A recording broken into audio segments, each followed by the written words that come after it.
자, 시간이 꽤 됐으니 이제 시작하도록 하겠습니다.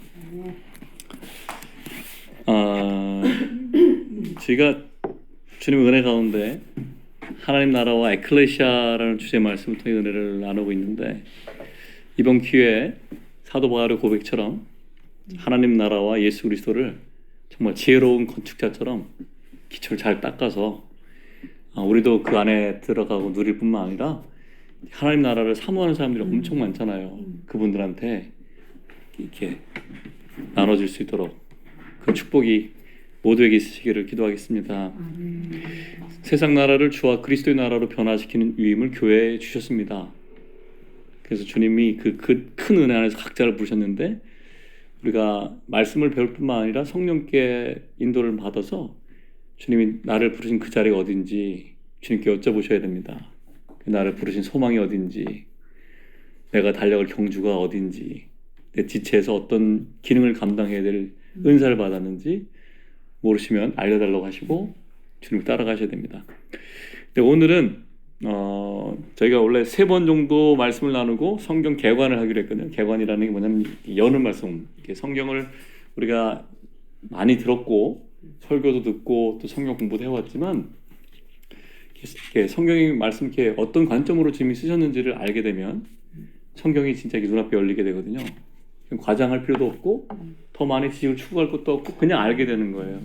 그래서 성경에서 무엇을 말씀하시는지를 저희가 좀 나눠가는 과정을 가질까 하고, 혹시 만약에 주님이 은혜를 주시면은 성경을 창세기부터 계시록까지 이렇게 매주 이렇게 한번 성경을 이렇게 나눠보고 싶은 마음도 있어요.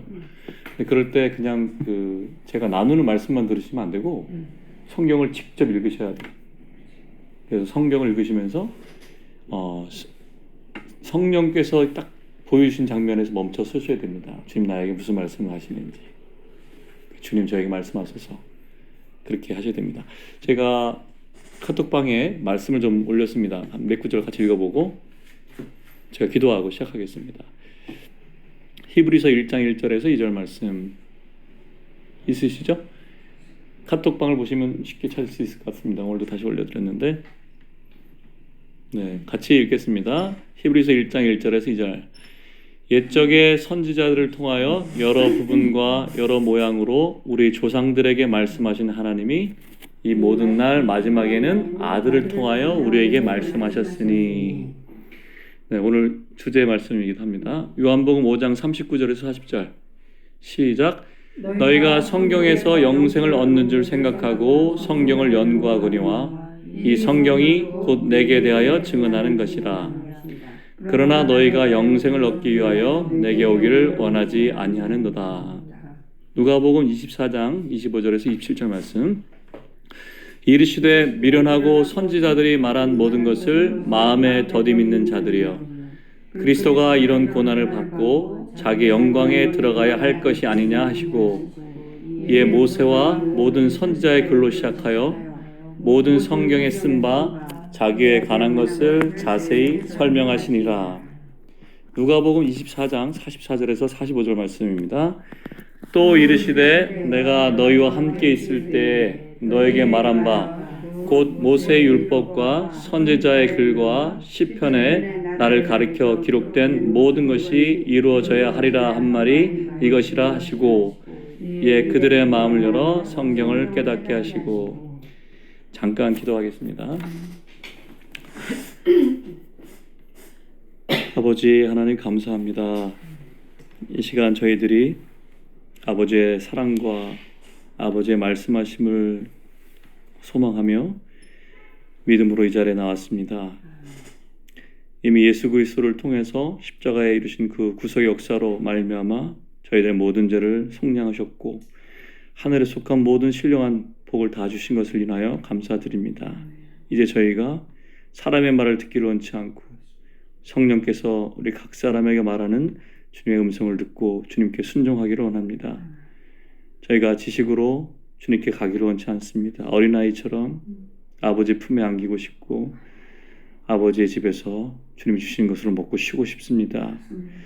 주님, 이 시간 천군 천사를 보내셔서 이곳을 덮으시고 성령의 기름 부음을 한량없이 부으시옵소서. 저희가 주님의 보혈을 위해 서서 믿음으로 주님을 기대하며 주님이 주실 것을 바랍니다. 주님 말씀하시옵소서. 저희들이 듣겠습니다. 이 자리를 축복하소서. 당신의 자녀들을 축복하소서. 예수님의 이름으로 기도합니다. 아멘. 말씀드린 것처럼 성경을 스스로 읽어가시는데 도움이 될 수 있도록 각 성경의 배경과 중요 계시들을 조금 나누는 시간을 좀 가지려고 합니다. 근데 그걸 본격적으로 하기 전에 조금 개략적인 소개를 좀 하려고 해요. 많은 분들이 정말 하나님의 말씀에 대한 사모함은 있습니다. 알고 싶고. 그런데 실제로 기회가 없어서 성경이 무엇을 말씀하시는가에 대해서 이렇게 인식이 충분하지 않으시거나 각 권에서 예수 그리스도를 어떻게 표현하는지에 대해서 잘 모르시는 부분도 많고, 어떤 분들은 기회가 주님이 혹시 주시면 하나님 말씀을 좀 깊이 배우고 싶다 이런 소망을 가지신 분도 많습니다. 아마 여기 오신 분들이 그런 분들 아닐까 싶어요.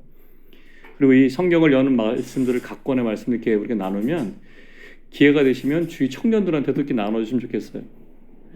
물론 청년들이 요새 받아들이기를 원치 않은 사람이 많지만 그래도 젊었을 때의 성경이 무슨 말씀하시는지 알게 된다면 그 인생이 참 복된 인생이 아닐 수 없습니다. 제가 22, 3 됐을 때 어떤 한 분이 저한테, 제가 어렸을 때 정말 아무것도 모를 때입니다. 지금 저한테 다가오시고 밥도 사주시고 하면서 그렇게 얘기하셨어요. 형제, 내가 성경 기초를 세워주고 싶다. 성경에 무슨 말씀하신지 좀 나눠주고 싶다. 같이 할 수 있겠냐? 그래서 제가 네, 알겠습니다. 그랬죠. 그때 제가 그분의 눈빛을 잊을 수가 없습니다. 그분과 관계에서 주신 축복을 제가 젊은 나이에 거부했다면 저는 지금처럼 이렇게 성경을 알 수가 없었을 겁니다. 그래서 그런 분들이 되시면 좋겠습니다. 같이 주위에 있는 분들에게, 아들과 딸들에게, 또 사촌에게, 혹은 또 옆집 아주머니에게 이렇게 말씀을 나눌 수 있는 분들 되시면 좋겠고, 늘 제가 성경 말씀 나눌 때 말씀드리지만 이렇게 어쩌면 이번이 되게 좋은 기회거든요. 성경의 맥을 짚어갈 수 있는 좋은 기회입니다. 근데 물론 지금 제가 매주 말씀을 지금 드리진 않을 거예요. 왜냐하면 제가 좀 나눠야 될 말씀도 있거든요. 하나님 나라와 에클레시아에 대해서 나눌 게 더 많습니다. 그래서 그거를 하나만 계속하면 힘들거나 또 말씀을 이렇게 주제별로만 하지 성경을 안 하고 이렇게 하신 분들이 있을지 모르니까 제가 3번 정도 하고 이렇게 한번 하겠다고 말씀을 드렸는데, 제가 나눠야 될 말씀들 기초가 좀 충분히 닦겠다고 생각하면은 이거를 매주 하도록 하겠습니다. 그래야 이게 66권이기 때문에 1년이 넘어갑니다 벌써.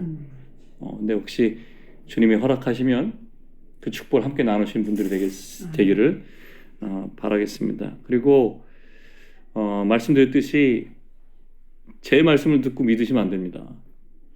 성경을 보시고 성경이 정말 그렇게 말했는지를 꼭 확인하시고 예수 그리스도에 대해서 성령께 물어보셔야 됩니다. 제가 말씀을 우리가 아까 읽었지만 성경이 기록한 바는 예수 그리스도에게 인도하기 위함입니다. 그래서 여기 말씀 드신 분이 주 예수님을 더 깊이 알게 되시고 주님을 더 사랑하게 되는 것이 목적입니다. 그 사랑 안에 잠기시길 바랍니다. 성경을 꼭 통독하시고 성령께서 말씀해 주신 분이 있으면 반드시 말씀 앞에 멈춰 서신 시간을 반드시 가셔야 됩니다. 이 말씀 앞에 멈춰 서지 않으면 성장하지 않습니다. 다 지식이고 쓰레기가 됩니다.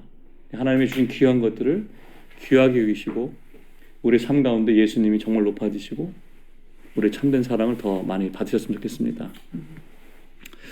히브리서 1장 1절에서 2절 전반전 말씀이 되게 중요한 말씀입니다. 아주 포괄적인 말씀인데, 하나님이 전에 예전에 또 옛날에 표현됐었죠. 전에 선지자들로 여러 부분과 여러 모양으로 우리 조상들에게 말씀하셨더니 이 마지막 날에는 아들로 우리에게 말씀하셨느니라. 이 말씀은 구약과 신약을 연결하는 말씀입니다. 예전에 선지자들로 이렇게 말씀하셨고 마지막에는 아들로 이렇게 말씀하셨다. 구약과 신약을 총체적으로 정의한 말씀입니다.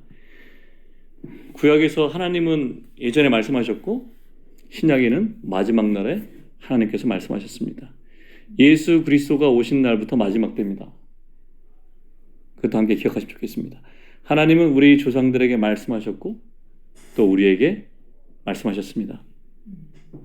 예전에 하나님은 선지자들을 통해 말씀하셨지만 이제는 그분의 사랑하시는 아들 안에서 우리에게 말씀하십니다. 이 구약에서는 하나님께서 여러 모양과 여러 부분으로 나눠서 말씀하셨지만 오늘날은 하나님 아들 안에서 완전하고 충만하게 말씀하십니다. 하나님이 말씀하지 않으시면 어떻게 되겠습니까? 하나님 참 신비로우신 분입니다. 만약 하나님께서 스스로 자기 자신을 드러내지 않으시면은 이상 누구도 하나님 결코 알 수 없을 것입니다.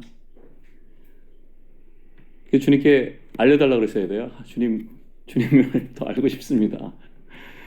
그냥 남이 정해준 교리적인 하나님을 아시면 안 됩니다. 주님을 그 우주를 만드시고 광대하신 어떤 역사뿐만 아니라 그분의 사랑과 그분의 마음과 그분의 안타까움과 그분의 그 갈망을 아셔야 됩니다. 주님을 체험하지 않으면 알 수가 없죠. 그는 말하는 것은 누군가를 표현하고 드러내는 가장 직접적이고 가장 쉬운 방법입니다. 말을 하면 그분이 어떤 분인가 알게 되겠죠. 우리가 만약 입을 다물고 있으면 아무도 우리가 누군지 모릅니다. 그죠? 그냥 저렇게 잘생긴 청년, 이렇게 예쁜 뭐 자매님, 이렇게 고귀하게 보이신 기품이 있는 자매님 이렇게만 생각하지 그분 안에 어떤 마음이 있는지 어떤 사랑이 있는지 어떤 아픔인지 모릅니다. 잠언 17장 28절의 말씀을 좀 읽어보면 미련한 자라도 잠잠하면 지혜로운 자로 여겨지고 그 입술을 닫으면 슬기로운 자로 여겨지느니라. 그런 말씀이 있습니다. 사람이 입을 열자마자 그 사람이 어떤지 확 폭로됩니다. 사람의 마음속에 어떤 것이 있든지 어떤 일이 일어나고 있는지 고민이 뭔지 뭐가 기쁜지 그 입에서만 온 말이 그 사람을 설명하는 겁니다. 그래서 주님께서도 얘기하셨지만 마음에 가득한 것을 입으로 말한다. 그러니까 우리가 사람들의 열매를 볼 때 이 말의 열매도 잘 보셔야 됩니다. 예수님께서 심판받으러 가셨는데 그때 베드로가 입을 다물고 있었으면은 아마 베드로가 예수님 제자라는 거 아무도 몰랐을 겁니다. 근데 베드로가 입을 딱 열자마자 갈릴리 사람이구나 그냥 알게 됐습니다. 사투리를 썼나 보죠. 억양이 있든지. 그래서 사람들이 베드로가 입을 열자마자 베드로는 자기도 모르게 자기 성질을 폭로해 버렸습니다. 우리 하나님은 말씀하시는 하나님입니다. 이걸 꼭 기억하셔야 됩니다. 하나님께서는 지금도 말씀하시고 계십니다. 어느 순간 주님의 말씀이 잘 들리지 않는다고 생각하실 때 잠시 멈춰서 주님께 말씀을 걸어보세요. 저에게 말씀해 주세요. 하나님께서 성경으로도 말씀하시고 주의 환경을 통해서도 말씀하시고 주의 가까운 지체를 통해서도 말씀하시고 어떨 때는 당나귀를 통해 말씀하실 때도 있습니다. 아내나 남편이 화를 내시면 정신 차리셔야 됩니다.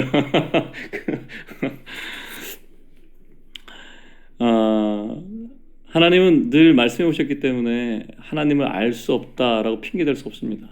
하나님이 창조하신 모든 만물 속에 하나님의 성품도 나타나 있고 하나님 명확히 알 수 있도록 성경을 통해서도 말씀해 주셨습니다.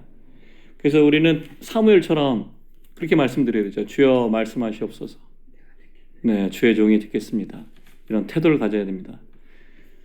계시록 2장 7절에도 그죠? 귀 있는 자는 성령이 교회들에게 하신 말씀을 들을지어다 이런 말씀이 있습니다. 그래서 우리가 어떤 걸 아는 것보다 더 중요한 것이 하나님께서 말씀하신 것을 들을 수 있는 우리 자세가 되게 중요합니다. 주님 앞에 나갈 때 우리 마음을 열고 귀를 열고 경건한 마음으로 다만 경건이라고 해서 종교적인 것이 아니라 사랑하는 아버지가 나에게 어떤 말씀을 주실까를 기대하는 마음으로 또 주님이 어떤 것을 행하실지를 또 기대하면서 주님 앞에 나아가야 되겠습니다. 시편 12장 6절에는 이런 말씀이 있습니다. 여호와의 말씀은 순결하며 흙 도가니에 7번 단련한 은 같도다. 시편 119편 140절에는 주의 말씀이 심히 순수함으로 주의 종이 이를 사랑하나이다 이렇게 기록되어 있습니다. 하나님 말씀은 순전하시고 그 기록된 모든 말은 아무것도 무익한 말이 없고 함부로 하시지 않습니다. 저희는 조급해서 말을 막 급하게 하고 후회를 너무 많이 하는데 주님은 모든 말씀을 그분의 인격 안에서 온전하신 인격 안에 하시기 때문에 완전하시고 온전하시고 그분의 말씀은 수정처럼 맑고 순수합니다. 낭비되는 게 없고 쓸데없는 단어가 없고 모든 단어가 가치가 있고 의미를 가지고 있고 아주 섬세하게 재련됐습니다. 그래서 우리가 하나님의 말씀을 신뢰할 수 있는 거죠. 그러니까 우리 마음속에 어느 상황 속에 떠오르는 아주 작은 말씀이라 하더라도 그 말씀이 엄청난 능력을 가지고 있습니다. 왜냐하면 그분이 하나님의 마음을 담아서 전달하시는 거거든요. 하나님의 말씀은 어떤 일에 대해서 되게 단일하고 집중되어 있고 목표가 정해져 있습니다. 그런 면에서 하나님의 말씀이 순전합니다. 우리가 이제 알아야 될 게 그거죠. 하나님의 말씀의 중점이 뭐냐. 그러니까 하나님께서 말씀하신 내용이 무엇이든지 어떤 말씀을 하시든지 무슨 주제를 하시든지 항상 주제가 하나입니다. 그래서 순수하다는 거예요. 옛적에 하나님은 우리 조상들에게 말씀하셨고 오늘날에는 그분의 아들 안에서 우리에게 말씀하십니다. 그래서 우리가 하나님 말씀하신 걸 다 모아보면 하나님 말씀하신 그림이 나타나는데 정확하게 얘기하자면 그게 뭐냐? 사람이 되신 한 인격이신 예수 그리스도에 대해서 얘기하시는 거예요. 그걸 기억하시는 게 너무 중요합니다. 어떤 상황과 환경과 어떤 배경이 있든 상관없이 아버지는 예수 그리스도를 얘기하고 계시는 거예요. 하나님의 말씀이 마음으로부터 나온 말씀이 그게 예수 그리스도를 통해서 예수 그리스도를 위해서 말씀하시는 걸 안다면 우리도 하나님의 마음을 깨달을 수 있습니다. 만약 그 갓 태어난 아기가 있는 집에 뭐 방문하시면 그 손자가 태어났다든지 손녀가 태어났다든지 아니면 옆집에 아기의 집에 그 아기를 낳는 엄마를 신방 갔다든지 하면은 그 집에 들어가자마자 얼마 있어서 곧 그 모든 대화의 주제가 뭡니까? 아기에 대한 겁니다. 아기. 왜 그렇습니까? 모든 사람의 관심이 아기이기 때문에 그렇습니다. 근데 하나님도 마찬가지예요.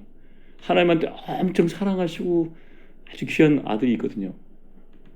그러니까 하나님 마음의 중심이 오직 사랑하신 아들 예수 그리스도라는 걸 기억하시는 게 되게 중요합니다. 하나님이 나를 위해서 예수님을 만드신 게 아니에요. 예수 그리스도를 위해서 우리를 만드셨습니다. 그 아멘 되시죠? 아멘. 이게 아멘이 안 되시면 곤란합니다. 하나님의 마음 깊은 곳에 중심이 뭐냐면 주 예수 그리스도입니다. 그래서 하나님이 말씀하시는 모든 것의 중점은 하나님이 사랑하시는 아들에 대한 이야기입니다. 그래서 단순하다는 거예요. 그게 순결하다는 겁니다. 순전하다는 겁니다. 왜? 오로지 하나만 얘기하시니까요. 그러니까 하나님께서는 오직 그분의 아들에 대해서만 말씀하시고 어떤 거 다른 것을 이렇게 여러 가지 얘기하실 수 있지만 그렇게 하시는 거는 그게 아들과 관계가 있기 때문입니다. 우리가 귀한 것도 우리가 예수 그리스도로 관계가 있기 때문에 귀한 겁니다. 교회가 귀한 것도 그렇습니다. 근데 교회가 귀한데 중심이 예수 그리스도 안 되고 딴 데가 있으면 어떻게 되겠습니까? 말이 안 되죠, 그죠? 말이 안 되는 일입니다. 그래서 우리가 이걸 이해하는 게 너무 중요합니다. 우리가 만약 하나님께서 무엇인가에 대해서 말하고 싶으신지 안다면 성경 전체가 열릴 겁니다. 뭐를 관심하신다고요? 예수 그리스도에 관심만 갑니다. 우리가 예수 그리스도 안에 있기 때문에 우리를 사랑하시는 거예요. 네, 그렇죠. 예수 그리스도 안에 있기 때문에 사랑하시는 겁니다. 네, 우리가 이제 여러 가지 뉴스를 보면 재밌는 일이 많습니다. 사람들이 성경에서 이것저것을 찾습니다. 어떤 사람들은 법의 기원을 찾기 위해서 십계명을 보기도 하고, 어떤 사람들은 뭐 동물학, 지질학 이런 걸 보려고 창세기를 뒤지기도 합니다. 어떤 사람들은 예언의 성취가 얼마큼 되는지 보기 위해서 구약 성경을 뒤지기도 하고, 어떤 사람은 천문학 같은 것에 연구의 단초를 찾아보려고 이렇게 막 찾아보려고 합니다. 근데 그게 모두가 다 성경에서 증명하고 말하는 것이 실제입니다. 역대로 역사 연구하는 사람들이나 지질학, 지층학 뭐 이런 거 있잖아요. 이렇게 연대기 얼마나 됐냐 이런 걸 탐험하는 사람들도 다 연구해 보면은 성경이 말하는 게 명확하게 사실이라는 것을 증명하고 있습니다. 그래서 놀라운 일이에요. 그 예수님이 돌아가셨을 때 그 DNA 피 자국 있잖아요. 피 자국이 있었던 그 수건의 DNA가 남녀 하면은 48개 되나요? 제가 기억이 잘 안 나는데 24개에서 남성, 염소체 어머니한테 받은 거 24개, 아버지께 받은 거 24개 되는데 예수님은 24개밖에 없답니다. 이게 사람에게 태어난 게 아니에요. 성령으로 태어나신 겁니다. 그러니까 뭐 제가 틀렸을 수도 있습니다. 기억이 좀 가물가물한 얘기지만 하여튼 성경에서 말씀하신 것들이 실제라는 것을 과학이 증명하고 있습니다. 그래서 우리가 성경에서 무엇을 말씀하시는지 알아야지 되지, 안 그러면 하나님이 말씀하신 중점을 놓칠 수가 있습니다. 그 주 예수님 시대의 그 바리새인들은 성경을 아주 암송하고 연구하고 정통했던 사람들입니다. 우리보다 성경을 더 잘 알았을까요? 몰랐을까요? 그건 많이 알았겠죠. 지식적으로는 많이 알았을 겁니다. 근데 이 사람은 성경을 몰랐을 거예요. 예수님을 몰랐으니까. 어땠습니까? 근데 율법이었잖아요. 네, 헤롯이 그 서기관하고 바리새인을 소집했습니다. 유대인의 왕으로 나실 때가 어디냐? 만약 우리한테 물어봤다고 생각하십시오. 해보세요. 어떻습니까? 저한테 갑자기 우리 다 모였어요. 헤롯이 불렀어요. 유대인의 왕으로 어디서 태어난다 그래서? 잠깐만요. 성경을 좀 찾아보. 그랬을 것 같아요. 근데 이 사람도 어떻게 했냐면 미가서에 유대인 왕은 베들레헴에서 태어날 겁니다. 바로 얘기했습니다.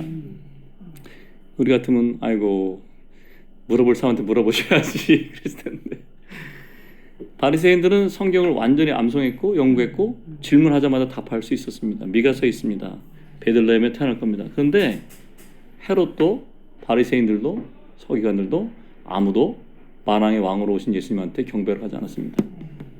이게 우리한테 시사하는 점이 엄청 큽니다. 우리가 어떤 걸 알고 있는 게 중요한 게 아니에요. 하나님을 향한 우리 태도와 자세가 얼마나 중요한지가 이걸 보여주는 대목입니다. 그래서 우리가 성경을 많이 읽고 많이 하는 게 중요한 게 아니에요. 성령이 말씀하시면 그 자리에 멈춰서서 주님을 바라보십시오.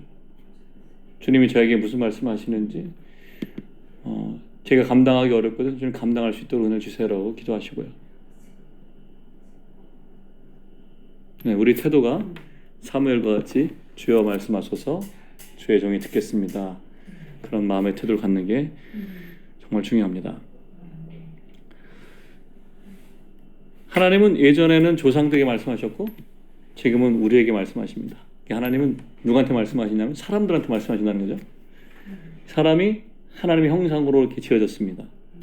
천사들도 빛나고 능력이 있지만 하나님의 형상으로 지어지지 않았습니다. 성경에 그런 말이 없죠. 오직 사람만이 그분의 형상으로 창조되었습니다. 여기서 좀 중요한 게 있는데 하나님은 그분의 아들을 위해 사람 안에 매우 특별한 것을 예정하셨다라는 것을 기억하시는 게 중요합니다. 그러니까 사람을 위해서 특별한 걸 주신 게 아니라 누구를 위해서요? 하나님의 아들 자신을 위해서 사람 안에 특별한 것을 예비하셨습니다. 그러니까 우리 믿음이 어렸을 때 처음엔 나를 생각하잖아요. 하나님 나에게 구원도 주셨고 나에게 뭐도 주셨고 기도하면 들어주시고 했지만 사람을 위하시고 사랑하시지만 아까 말씀드렸듯이 하나님은 그분의 아들을 위해서 사람을 창조하시면서 뭔가 영원한 계획을 갖고 계셨어요.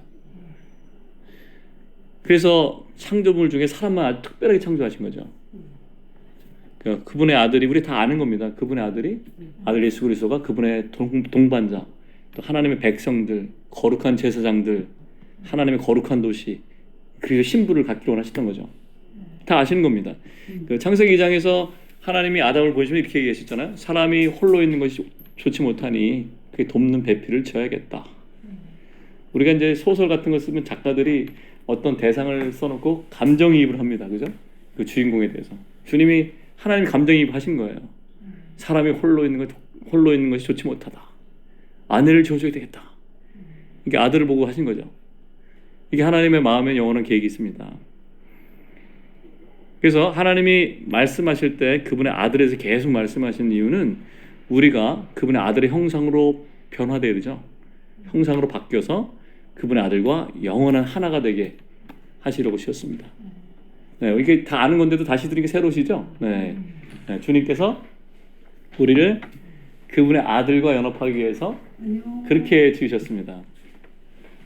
그래서 하나님이 우리에게 말씀하신 이유는 예수 그리스도에 대한 정보를 주려고 하신 게 아니고 우리를 그분의 아들에게로 이끌어 가시고 성령으로 말미암아 우리 삶 속에서 그분의 형상으로 변화되게 하시고 결국에는 아들과 영원히 연합하는 한 쌍이 되도록 지으신 것이죠.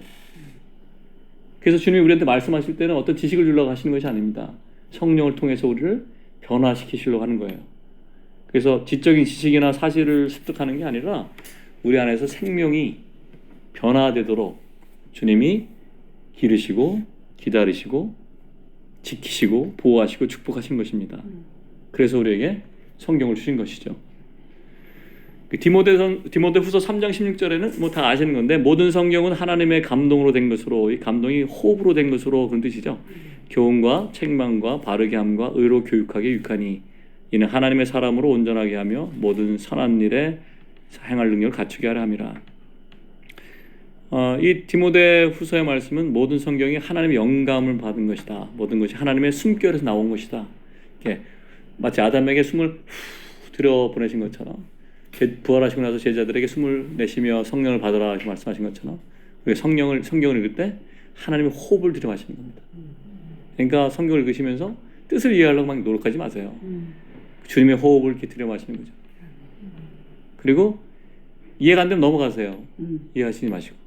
그리고 어느 날 아까도 말씀드렸지 어느 순간 주님께서 딱 마음에 감동을 주시면 그 자리에 멈추셔서 주님께 기도하시고 주님이 저에게 하시는 말씀이 무엇입니까? 보여달라고 기도하세요. 그 말씀 한마디가 성경 전체를 외우는 것보다 낫습니다. 성경은 우리를 가르치시고 책망하시고 교정하고 가르치셔서 하나님의 선한 일들을 할 수 있는 능력을 갖추도록 온전케 합니다. 그래야 그리스도의 동반자가 될 수 있죠. 그게 우리에게 성경을 주신 목적입니다. 세상 나라가 주와 그리스도 나라가 되게 하라. 이게 에클레시아를 부르심이라 했죠. 우리가 이 성경 말씀 안에서 풀어진 하나님의 말씀을 알고 하나님이 각 사람에게 주신 구체적인 뜻을 아셔야 구체적인 부르심을 아셔야 그 일에 참여할 수 있습니다. 그래서 이거 아까도 얘기했지만 그 말씀을 가지고 기도하셔야 됩니다. 에베소서 말씀은 1장 17절에 있는 말씀이죠. 우리에게 지혜와 계시형을 주셔서 하나님을 알게 하시고 그 부르심의 소망이 무엇인지 그 부르심의 소망도 기도하셔야 됩니다. 아무튼 말씀을 정리하면 하나님이 말씀하신 건 언제나 동일한 주제에 대해서다. 그 주제가 바로 예수 그리스도시다. 정리해주면 좋겠습니다. 구약과 신약은 유기적으로 사실 하나입니다. 왜냐하면 하나님이 말씀하셨기 때문에 약간 차이는 있지만 표현은 다르지만 방식은 다르지만 하나입니다. 구약 시대에 하나님은 우리 조상들에게 말씀하셨습니다. 그리고 많은 방법으로 여러 부분을 해서 말씀하셨습니다. 거룩한 하나님의 사람들인 선지자들에게 하나님의 영이 임하셔서 말씀하셨습니다. 그렇지만 그들에게 한계가 있었고 약했죠. 그래서 그들을 통해서는 완전하게 말씀하실 수는 없었습니다. 그래서 그렇게 선지자에게 각 부분으로 전하셨던 말씀을 다 모아야지 완전한 그림을 볼 수 있습니다. 제가 예를 한번 들어보겠습니다. 어떻게 모을 수 있는지 적용하시면 좋겠습니다. 각자의 삶 속에서 성경을 보실 때 예를 들어서 오시기로 예정된 메시아를 주님이 계시하신 방법이었어요. 예를 들어보겠습니다. 창세기 3장 15절에서 이렇게 말씀하셨습니다. 여자의 후손이 올 건데 그분이 뱀의 머리를 짓밟을 것이다. 그다음에 한참 가서 창세기 22장 18절에서 또 내 씨로 말미암아 천하 만민이 복을 얻으리니 이는 내가 나의 말을 준행하였습니다. 이렇게 하셨어요. 이 아브라함에게 말할 때 내 씨라고 할 때는 갈라디아서 얘기한 것처럼 단수입니다. 영어로 seed. 그리스도를 얘기하는 거예요. 이게 영적으로 이렇게 뭐라 해야죠? 차원이 막 높아지고 막 점프하고 있죠. 그죠? 사무엘 하 7장에서는 이런 말씀이 있습니다. 다윗의 자손이 언젠가 다윗의 보좌에 앉아 영원한 나라를 이끌게 될 것이다.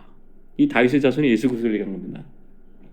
그 오시기로 한 아들에 대해서 이렇게 되어 있습니다. 이사야서 9장 6절은 한 아기가 우리에게 낳고 한 아들을 우리에게 주셨는데 그것께 정사를 메었고 그 이름은 기묘자라 모사라 전능하신 하나님이라. 아들을 줬는데 아들이 하나님이라는 거예요. 영존하신 아버지라는 겁니다. 이 사람의 말로 이해할 수 있겠습니까? 아기가 줬는데 아기가 영존하신 아버지래요. 평강의 왕이라. 예수 그리스도에 대한 얘기입니다. 다니엘서 7장 13절에서 14절까지 이런 말씀이 있습니다. 또 내가 밤에 환상 중에 보니까 인자 같은 이가 하늘 구름을 타고 와서 옛적부터 항상 계신 이에게 나가 그 앞에 인도되며 그에게 권세와 영광과 나라를 주고 모든 백성과 나라들과 다른 언어를 말하는 모든 자들이 그를 섬기가 있으니 그 권세는 소멸하지 않은 권세요 그 나라는 멸망하지 아니할 것이다. 다니엘이 한참 후에 묵시를 받았는데 그때 인자 같은 일을 보았습니다. 말라기가 구약의 마지막이잖아요. 말라기서 3장 1절에는 이렇게 나옵니다. 만군의 여호와가 이르노라. 내가 내 사자를 보내리니 그가 내 앞에서 길을 준비할 것이요 또 너희가 구하는 바 주가 갑자기 그의 성전에 임하리니 곧 너희가 사모하는 바 언약의 사자가 임하실 것이라. 너희가 구하는 바 메시아가 언약의 사자일 것이다. 이렇게 얘기한 겁니다. 제가 지금 오실 메시아에 대한 예언을 쭉 들었는데 하나 예를 들었지만 하나의 말씀으로 이루어진 게 아니라 이걸 전부 다 모아야지 예수 그리스도의 모습이 이렇구나라는 걸 알 수 있습니다. 그래서 각각의 조각들 그림을 다 모아서 볼 때 그 전체 그림을 볼 수 있는 거죠. 네, 맞습니다. 그러니까 구약에서 이루어진 이 그림의 조각들이 신약에 오면 그림으로 그냥 나타났죠. 그러니까 이걸 구약의 말씀하고 신약의 말씀을 이렇게 같이 보시는 게 되게 중요합니다. 이게 그림이 실제는 무엇인지. 그래서 반드시 같이 짝이 있습니다. 성경에. 같이 맞춰 보셔야 돼요. 그리고 성경을 해석하실 때 하나를 가지고 이렇게 곡해해서 또 확장해서 해석하시면 안 됩니다. 성경에 기록된 그대로. 그 자기가 모르면 어떻게 해야 됩니까? 성령께 여쭤보고 그래도 이해가 안 되면 넘어가는 거죠. 성령께서 가르쳐 줄 때가 있습니다. 그때는 그 말씀을 앉아서 들으시면 됩니다. 두 번째 중요한 건 하나님이 언약을 맺길 좋아하신다는 거예요. 하나님은 계약서에 사인하는 걸 좋아하시는 것 같아요. 그러니까 원래 안 그러셔도 되는데 법적인 틀 안에 자신을 이렇게 구속하고 싶어 하십니다. 하나님은 한번 말씀하시면 딱 지키시는 분이고 신실한 분인데 우리를 위해서 이렇게 법적 구속을 하시는 거예요. 우리의 믿음을 격려하시기 위해서 이렇게 언약하시는 겁니다. 이 언약의 부분도 사람들과 계속해서 이제 맺어 오시면서 이 언약들도 여기서 조금 저기 조금 이렇게 주어졌습니다. 하나님이 아담과 언약을 맺으셨죠. 그래서 하늘의 새와 땅의 짐승들과 바다의 물고기를 다스릴 권세를 줬는데 아담이 스스로 그 금지된 과일을 먹어가지고 하나님과 언약을 스스로 파기했습니다. 그래서 우리가 이제 그 파기된 결과들을 우리도 같이 먹고 있잖아요. 그 아담의 후손인 우리들한테는 그 공중의 새와 들짐승과 뭐 이런 걸 다스릴 권능이 없습니다. 그러니까 우리가 사자 보고 이리 와 이러면 옵니까 사자가? 네가 와 으르렁 그러죠. 창세기 9장에서는 노아와 맺은 언약이 있습니다. 이 노아와 맺은 언약은 지금도 유효합니다. 그래서 사계절이 지금도 계속되고 비가 그치면 무지개가 나타납니다. 이것은 심판 속에서 하나님의 긍휼이 여전히 있음을 기억하는 하나님의 표시입니다. 또 아브라함과는 또 언약을 맺었습니다. 내 씨를 통해서 너희 후손이 하늘의 별과 바다의 모래가 될 것이다. 너 씨로 인해 모든 나라가 복을 받을 것이다. 이렇게 언약을 맺었습니다. 우리가 예수 그리스도를 믿으면 이 아브라함의 복에 참여해서 하나님 나라의 모든 유업을 우리가 받게 되어 있습니다. 출애굽기에서는 시내산에서 이스라엘과 언약을 또 맺으셨습니다. 그리고 십계명을 주셨고 그때 원래 법적으로는 이스라엘이 하나님과 약혼 상태에 들어갑니다. 결혼 상태로. 이스라엘 백성이 그 계명을 깨트리면서 언약을 거기서 언약 신명에 나와 있던 그런 말씀들의 열매들을 지금 먹고 있죠. 또 여호수아를 일으키셔가지고 이스라엘 백성이 약속의 땅에 들어갈 때는 그 모압 언약을 맺었습니다. 그리고 예레미야 31장에는 새 언약이 선포됐습니다. 이 새 언약이 우리가 누리는 신약과 똑같습니다. 새 언약이 무엇입니까? 내가 내 영을 너에게 부어주어 그러죠. 내가 지키는 게 아니고 성령께서 우리 안에 오셔서 그분의 길을 가시는 겁니다. 그러니까 우리가 성령을 인정하지 않고 성령을 받아들이지 않으면 어떻게 되겠습니까? 우리가 새 언약의 백성이 됩니까? 아니면 옛 언약에 남아있는 아직도 여전히 죄가 남아있는 사람들이 되겠습니까? 그래서 주님께서 기회를 주시면 성령에 대한 부분을 한번 저희가 깊이 있게 나누는 시간을 가져보도록 합니다. 지금 이렇게 아까 예수 그리스도의 메시아에 대한 언약도 그렇고 하나님 맺어오신 언약도 그렇고 이렇게 여러 개를 한번 살펴봤습니다. 그러니까 아마 가모님이 잡으셨을 거예요. 구약에서 선지자들을 통해서 여러 부분과 여러 모양으로 이렇게 말씀해 오셨다. 근데 그 말씀을 다 모으면 하나다. 그 그림이 누구다? 예수 그리스도다. 근데 우리가 어디 있습니까? 이 예수 그리스도 안에 있죠. 그래서 우리가 그 자리에서 아버지와 아들과 성령 안에 있었던 그 코이노니아를 누렸던 그 사랑을 우리가 받는 거예요. 예전에 창세전에는 하나님이 아들이만 사랑하셨는데 우리가 아들의 자리에 같이 있어서 그 사랑을 받는 거예요. 우리가 이 사랑과 은혜와 아버지의 마음을 모르고 저희가 성경을 외우면 안 된다 그랬잖아요. 우리는 주님을 알아야 됩니다. 주님의 마음을. 주님 오늘도 말씀하셔서 가셔야 되죠. 힘드신 일이 있겠지만 주님께 맡기셔야 됩니다. 날마다 우리 짐을 지시는 주님을 의지하면서 주님 앞에서 정말 죽겠건 주님 앞으로 꼬꾸라지십시오. 주님 앞에서 주님이 나를 일으켜줄 때까지. 아멘. 창세기에는 그 구약을 좀 한번 살펴보려고. 창세기는 보통 8사람의 그 전기가 기록되어 있습니다. 8명. 나중에 창세기를 자세히 하겠습니다. 출애굽기는 구원의 역사가 있죠. 우리 믿는 자들이 구원에 나오는 역사를 쭉 기록하고 있습니다. 레위기에서는 음식법, 의식법, 식생활법, 예배에 대한 법규가 있고 신명기에는 다시 계명을 다시 말씀하셨죠.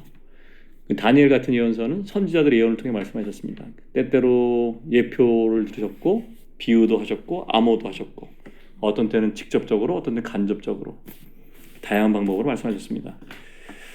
근데 다행히도 이제 새 시대, 새 언약 시대에는 하나님은 이제 아들 안에서 성령을 통해서 말씀하십니다. 그러니까 예전에는 그 사람의 인생에서 풀어낼 수 있는 부분만큼 조금 이렇게 계시하셨는데 이제는 성령 안에서 무제한으로 말씀할 수 있습니다. 그 요한계시록에 나와 계신 그 강물같이 폭포처럼 흘러내리는 그 성령의 샘물 안에 하나님의 말씀이 쏟아져 나옵니다. 아멘 하시면 됩니다. 다 받으시면 됩니다. 그 말씀이 각자 삶 속에서 매일매일 있으시기를 축복합니다. 자, 우리는 이제 어떤 면에서 구약 성경보다는 신약 성경이 훨씬 더 익숙합니다. 그래서 구약 성경의 그 진가를 사실 잘 몰라요.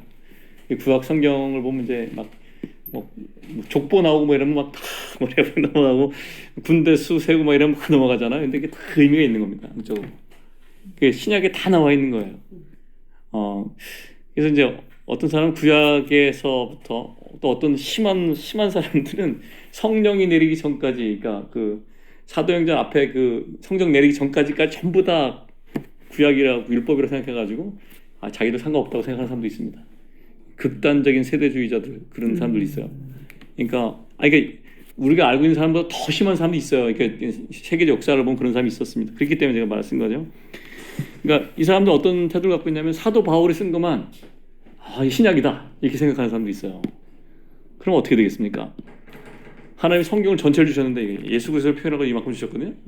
근데 이만큼만 진짜고 나머지 다 필요 없다 생각하면 그게 누구 손해겠습니까? 얼마나 많은 걸 놓치고 얼마나 잘못된 계시를 생각하겠습니까? 하나님 말씀은 일관성이 있습니다. 여기 성경에 기록된 모든 말씀은 1.1획도 지나가지 않는다고 하셨잖아요. 이게 다 의미가 있거든요. 구약은 구약대로, 신약은 신약대로 성령이 비추신 거 안에서 이해하고 감사하시면서 그날 주님을 따라가시는 게 제일 중요합니다. 그래서 아까도 얘기했듯이 우리가 어떤 걸 많이 하는 것보다 뭐가 더 중요하다 그랬어요? 우리의 자세와 태도가 중요하다. 주님을 사랑하고 주님을 알고 싶어하고 주님의 말씀을 들으려고 하는 그런 자세가 정말 중요한 거죠. 그 대다수 이스라엘 사람들은 구약 성경은 인정하지만 신약을 인정하지 않습니다. 그래서 그들의 결과가 아직도 메시아를 기다리는 거죠. 성령이 오셨는데 성령의 의사가 끝났다는 사람은 어떻게 됩니까? 하나님의 모든 말씀이 성령을 통해 이루어져야 되는데 성령이 생명인데 그럼 어떻게 되겠습니까?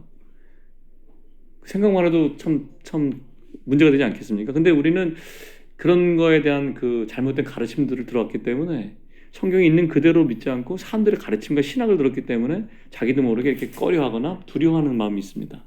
그래서 온전한 사랑이 두려움을 내어쫓는다 그랬잖아요. 우리 주님을 사랑하고 그 사랑 안에서 내가 잠기면 그게 풀려갑니다. 성령의 은사들도 성령의 예언도 그 예를 한번 들어보겠습니다. 누가복음 15장에 보면 탕자의 비유가 있어요. 기억나시죠? 옛날에 그 집집마다 다니면서 성경을 이렇게 낙권으로 파는 사람도 있었나 봐요. 성경 전서도 팔고 성경 전서 요만하고 낙권을 하나씩 팔잖아요.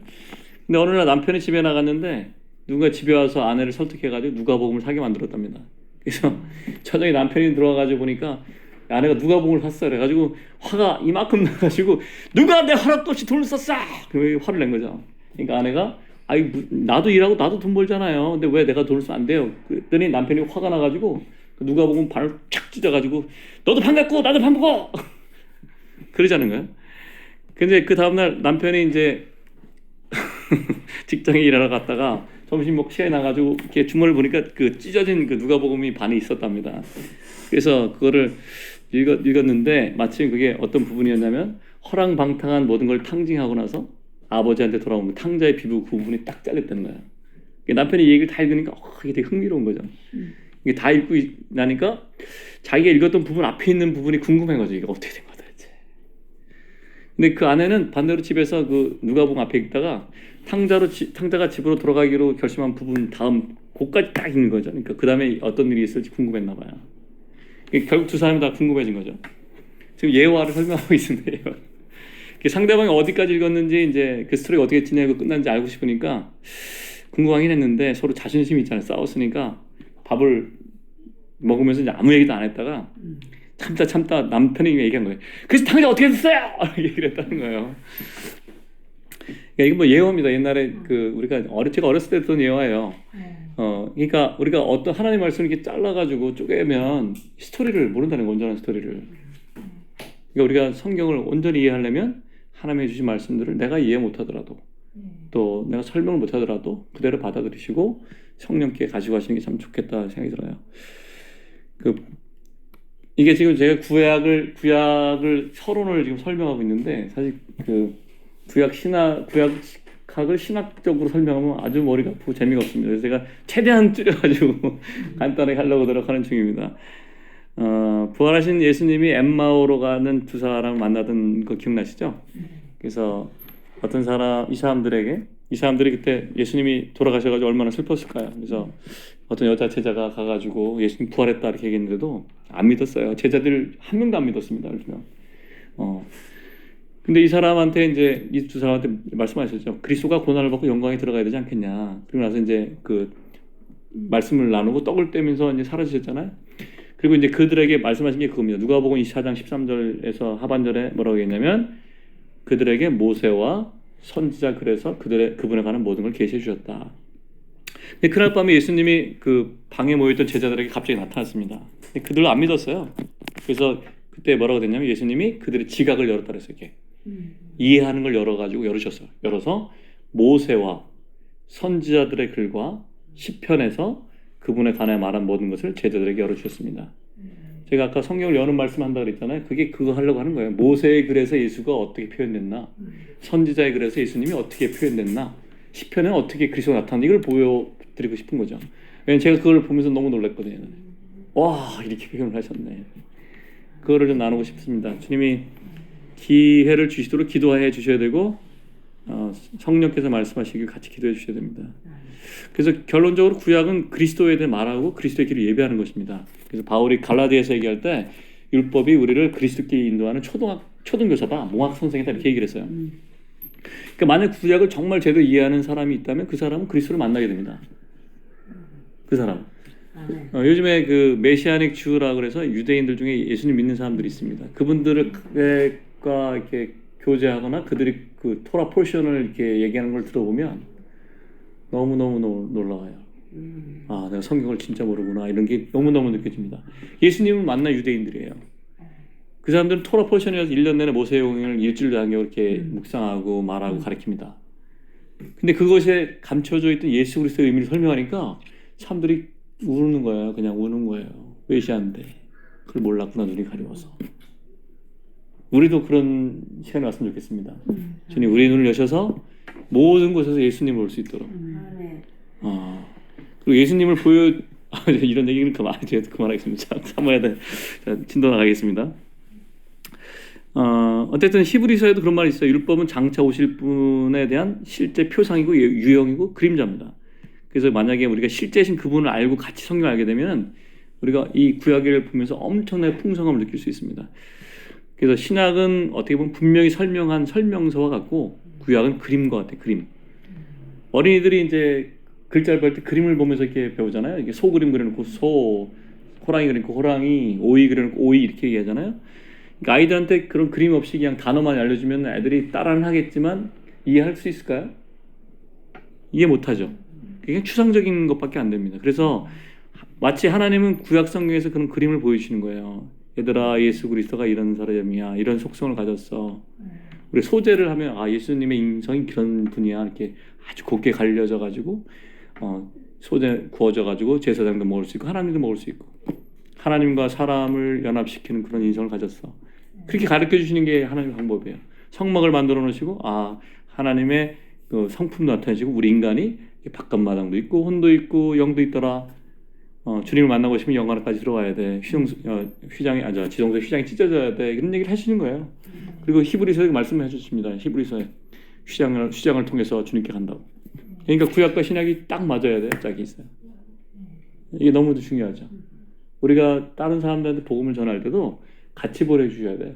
예수님이 네가 구원받았다는 무슨 말인지 알겠습니까? 제사장이 있는데 제사장한테 양을 끌고 가서 양한테 안수했는데 양이 죽었다 얘기해줘야죠. 이 안수한 게 합일, 연합이라 했잖아요. 똑같이 동일시라 했잖아요. 내가 죽어야 되는데 나 대신 예수님이 죽었어. 이게 그림이야. 이렇게 보여주면 그렇구나 이렇게 알지 않겠어요? 그래서 요한이 그렇게 얘기했습니다. 요한이 보라 세상 죄를 지고 하는 어린 양이로다. 그게 그 얘기입니다. 나를 연합했는데 내가 죽을 달에 예수님이 죽었구나. 그게 복음입니다. 이런 것들을 우리 나눴으면 좋겠습니다. 주님께서 보여주시면 좋겠습니다. 그래서 하나님은 그림을 그려주시고 신약에 설명하시는 거죠. 그 말씀을 읽고 그림을 봐야지 더 풍성해집니다. 우리가 이제 신약은 좀 아는데 구약을 모르니까 감동이 그렇게 약한 거예요. 그래서 주님께 기도하셔야 됩니다. 주님 저에게도 말씀을 열어주셔서 예수님을 보여주시고 주님의 말씀을 정말 깊이 묵상하고 누리고 그걸 통해 주님을 사랑하는 데까지 이르기를 그렇게 해주시기 바랍니다. 라고 기도했으면 좋겠습니다.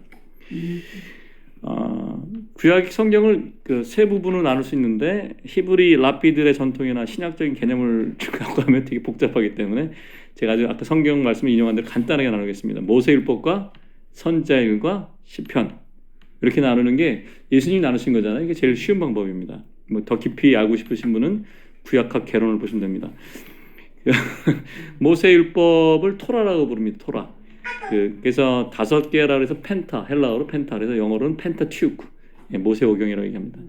아까도 말씀드렸지만 그 모세오경은 토라 포션이라고 해서 유대인들이 1년 동안 이렇게 나팔절부터 시작해가지고 1년 마감할 때까지 12개월 동안 묵상합니다.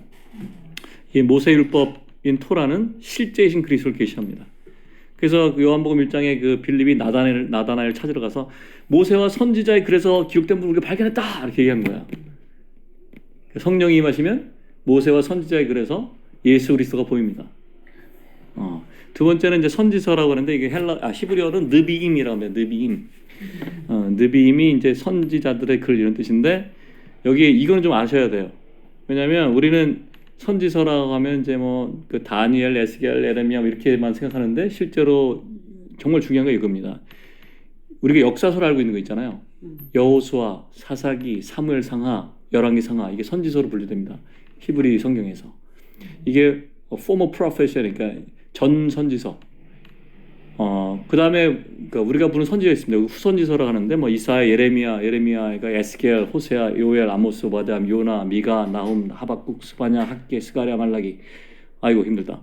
근데 이게 후기 선지서라고 합니다. 우리는 근데 이 구분을 좀 할 필요가 있어요. 왜냐하면 왜 역사서들이 선지서로 분류되느냐 이게 되게 중요합니다. 예언서죠. 왜 예언이라는 게 무엇입니까? 아셔야 됩니다.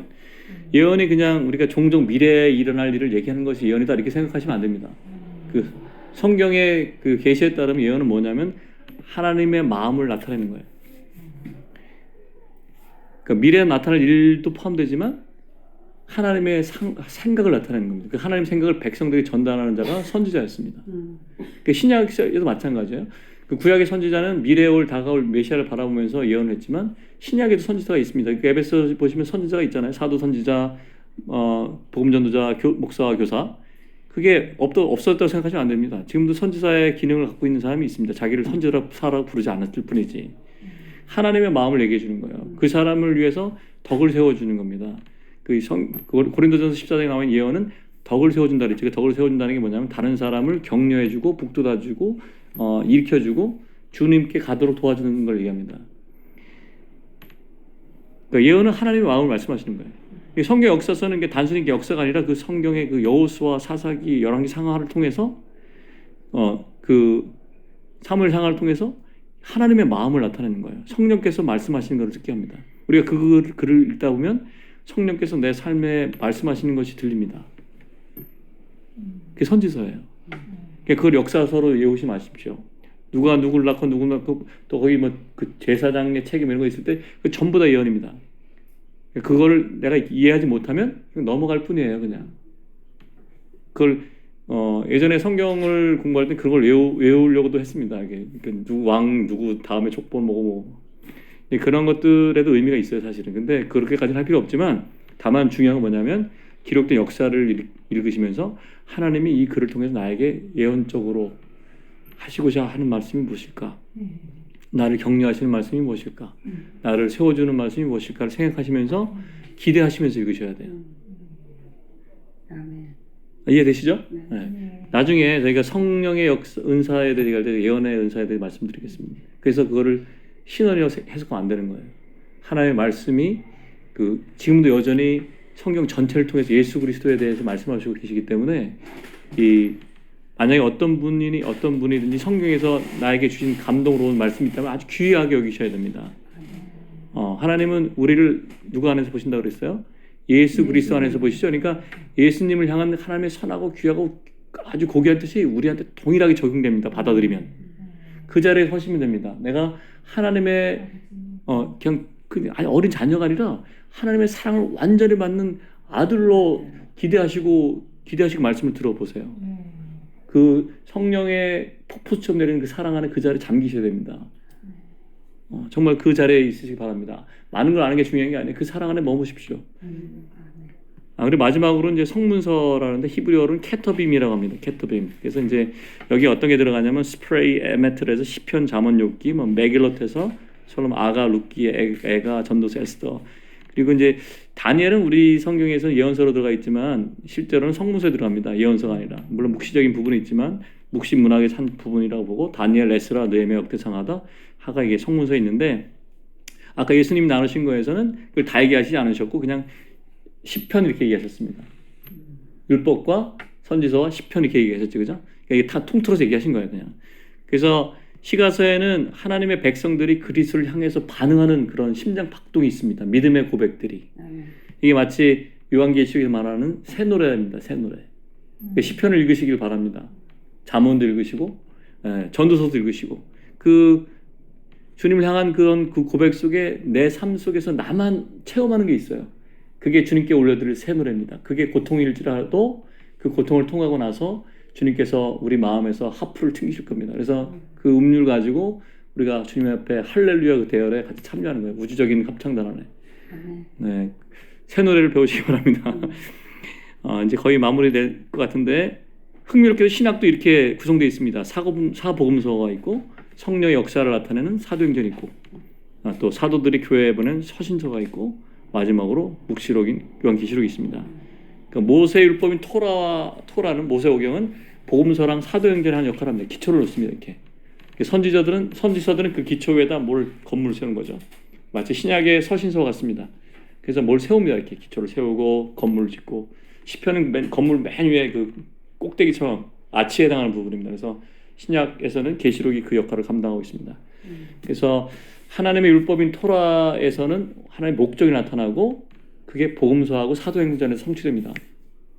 이어지는 거예요.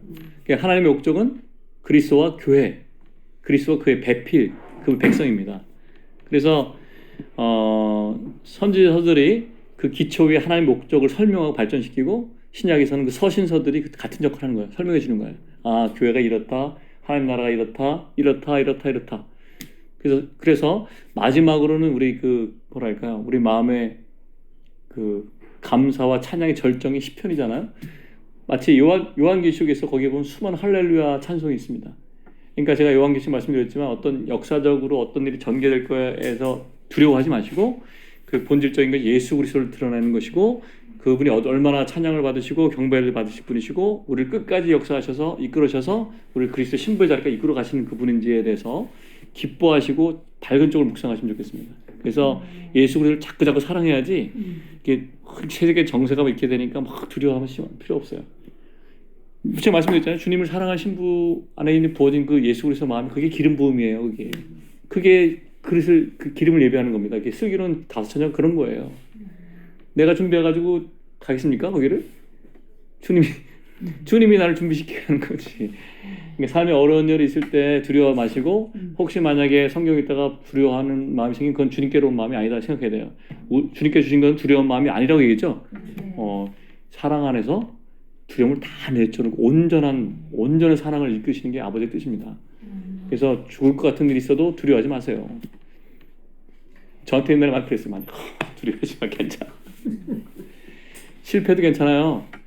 그리고 어떤 상황에서 내가 정말 발보 같은 선택할 수도 있거든요. 그래서 인생이 되게 꼬이는 경우도 있어요. 그래서 괜찮아요. 주님이 다 회복시켜요. 다. 황충이 먹은 시간들 다 회복시키실 거예요. 스스로 너무 예뻐하려고 하지 마시고 예쁘게 하지 마시고 주님이 나를 예쁘게 만드시는 그 손길을 맡기시면서 쉬셔요. 이렇게 쉬십시오. 그래서 제가 오늘 양이 많고 재미없는 분위기 엄청 빨리 했는데 근데 그 성령을 통해서 그리스도를 계시할 때 우리 안에 그리스도를 계시하게 기뻐하게 하신다 그랬거든요. 갈라디아서 1장에 사도 바울이 고백했어요. 주님께서 내 안에 그리스도를 계시하시길 기뻐하실 때 이렇게 얘기하셨어요. 그것을 계속해서 하실 겁니다. 그래서 그 하시는 거는 우리 변화시킨 거고, 그래서 결국 우리가 아들 앞에 설 겁니다. 그분 앞에. 그날을 소망하시고, 만약에 오늘 말씀이 빠르고 어려우면 안 보셔도 됩니다. 다 잊어먹어도 상관없어요. 우리가 지금 뭐 한 거냐면 구약 시대에 나와 있는 말씀들이 결국 누굴 가리키는 것이다? 예수 그리스도를 나타내는 것이다. 근데 이게 짝이 있다. 반드시 구약과 신약에 짝이 있고, 모든 것에서 주님께로 가지 않는 모든 것은 다 버려야 돼요.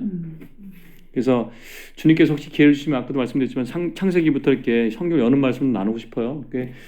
오랫동안 그것들을 저한테 많이 가르쳐 주셔가지고 나눌 게 되게 많은데, 근데 이게 계속 제가 말씀드린 게 지식적으로 하시면 안 되고 멈춰서 주님께로 가셔야 되고, 이 말씀이 너무너무 중요합니다. 다 모르셔도 돼요. 그래서 혹시 만약에 주님 기회를 주시면 다음에 창세기를 할 테니까 혹시 기대하시는 마음이 있으시면 기도하십시오. 주님 저에게 구약 성경에서 그리스도를 볼 수 있도록 계시해 주십시오. 그리고 그 지식이 주님을 사랑하는 데 이르도록 이끌어 주십시오. 그런 시간을 가졌으면 좋겠습니다. 네, 제가 잠깐 기도하고 우리가 주신 말씀 가지고 좀 나누는 시간을 갖도록 하겠습니다. 주님 감사합니다. 저희들에게 구약 성경을 빨리 훑어볼 수 있는 시간을 주신 것을 감사드립니다. 저희가 많이 고백했듯이 저희가 이제는 주님을 사랑하는 자가 되기를 원하고, 예수 그리스도를 보는 사람들이기 원하고, 주님 품 안에 안겨서 안식하는 사람들이기 원합니다. 주님, 저희가 주님 필요한 거 아시죠? 저희들의 눈을 여시고 귀를 열어 주십시오. 그리고 성령께서 가르쳐 주십시오. 저희가 이제는 주님만 바라보고 주님 안에서 안식하기를 믿음을 선택합니다. 이곳에 참여한 모든 분들 축복해 주시고, 주님 오늘도 더 주님을 사랑하고 내일도 더 주님을 사랑하는 그런 주님을 사랑하는 신부의 모습으로 준비시켜 주십시오. 주님께 감사합니다. 주님을 찬양합니다. 예수님의 이름으로 기도합니다. 아멘.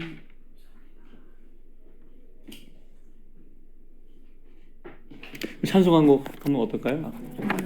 예루살렘아, 예루살렘아 여호와를. 아까 아니 카톡에 있어요. 아까 그거. 네, 안타깝게 없습니다.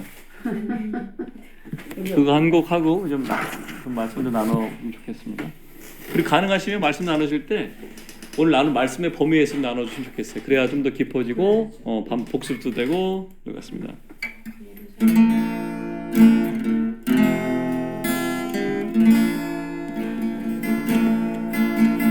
우리 주는 위대하며 능력이 많으시도다.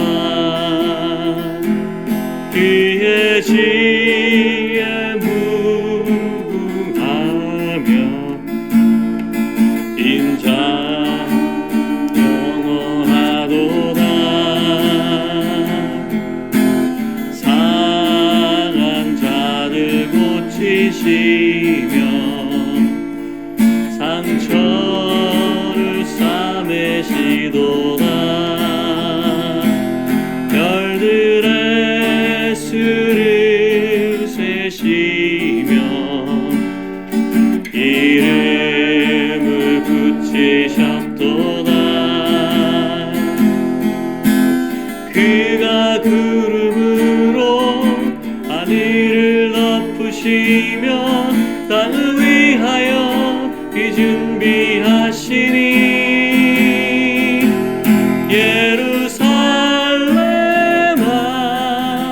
여호와를 찬송할지어다. 내 하나님을 감사함으로 이 앞에 나가며 주 임재 앞에 경배해. 우리 주는 위대하며 우리 주는 위대하며 능력이 많으시도다.